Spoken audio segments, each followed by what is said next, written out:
अस्सलाम वालेकुम दोस्तों। आज जो बाइनेंस क्रिप्टो करेंसी मार्केट है वो सारी की सारी जो है ना वो डंप का शिकार हो चुकी है। सारी मार्केट लो हो चुकी है। आप देख सकते हैं हर एक सिग्नल जो है हर एक कॉइन वो रेड हो चुका है।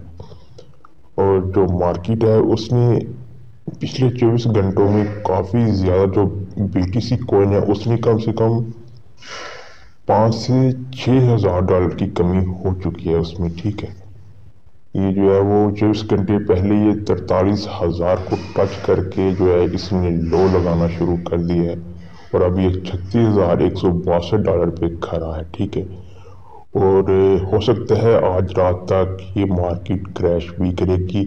1-2 हज़ार जो डॉलर है वो कवर कवर भी कर सकती है, क्योंकि जब इनका BTC जो कॉइन है वो डंप का शिकार होता है तो सब कॉइन्स पर उसका असर पड़ता है। आज आप देख सकते हैं पूरी की पूरी मार्केट हिल चुकी है। लोगों का जो फ्यूचर ट्रेडिंग करने वाले थे उनका बहुत ज़्यादा नुकसान हो चुका है।